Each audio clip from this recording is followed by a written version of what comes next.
Hi everyone, welcome back to my channel. Today I'm going to be offering several tips on how you can save money for an upcoming trip, vacation, road trip, whatever it may be. And I just want to say that I am nowhere near a professional, but I found that these techniques that I've used over the years have definitely helped me save money. I also want to apologize for not being able to upload videos every week. School is so hectic right now. I'm in the last month of school because I'm graduating in May, and I only have 1 month to graduate, which that's crazy to even say, but I'm so excited. I promise once school is over, I will be back on my regular schedule. So please make sure to subscribe to my channel and click that notification bell so you can get notified when I post my next video. I will also be showing you guys how I made this cute travel jar, so stick around to see how I made it.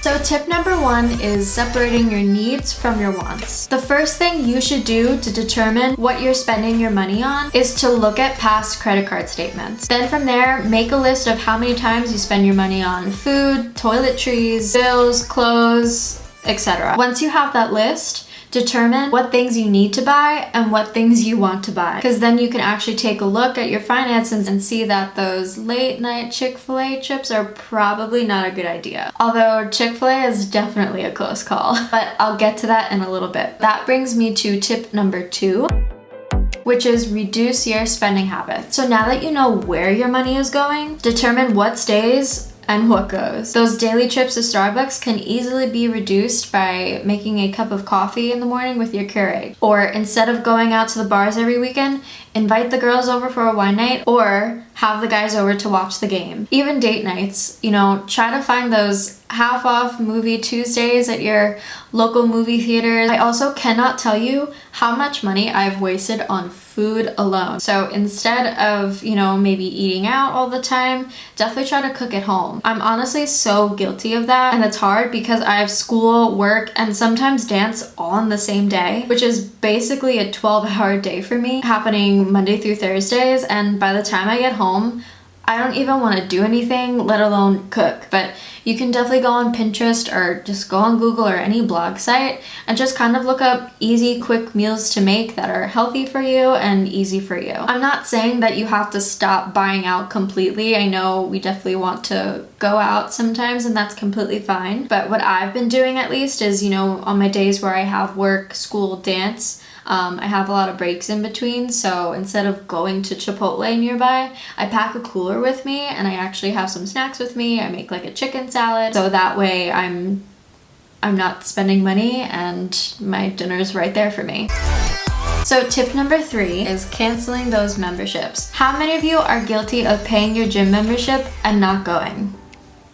Definitely me. Although I have to say I'm actually going to the gym now because I need to get ready for my vacation. And if you haven't gone to the gym in 6 months, just quit. You're most likely not going to go back. Unlike me, I'm actually psycho and I keep paying for my gym membership and then I just go back randomly. Don't be a me. If you have a membership at a really expensive gym, try to find a cheap one near you, because I know some people go to 2 gyms, I know some people go to a gym and then a boxing gym, so it all depends on what you have. Even for TV, if you have both Netflix and Hulu, there's really no point in having both. Just pick one or the other. And same with music, if you have all Spotify Premium, Pandora, Apple Music, choose one or just stop using them at all. So try and maybe reduce those memberships or cancel them.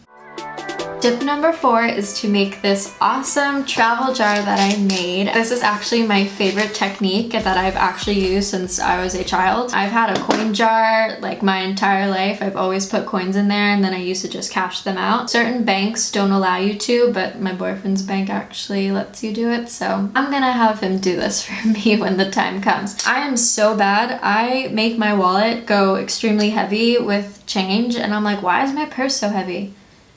It's because my wallet is full of change. So I finally have a place to find this jar, and if you guys can see, I am going to, let's see if it focuses.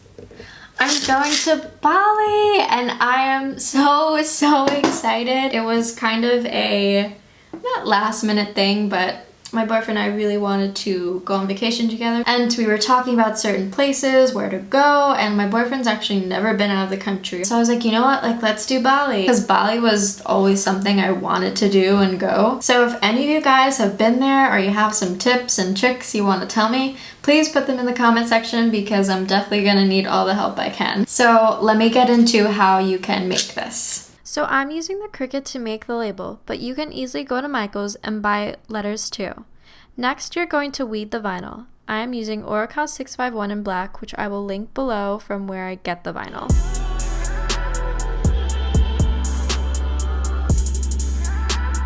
Once you're finished, get your transfer tape and place it over the design to scrape down.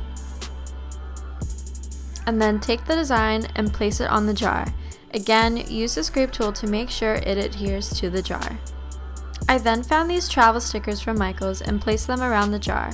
Once you do that, you're finished. And it's seriously that easy. All you have to do is just find a little jar that's around your house, or go to the Dollar Tree and get some stickers and call it a day. I know that I used my Cricut in this situation, but you're more than welcome to go to Michael's and get some letter stickers. And last but not least, here is tip number 5.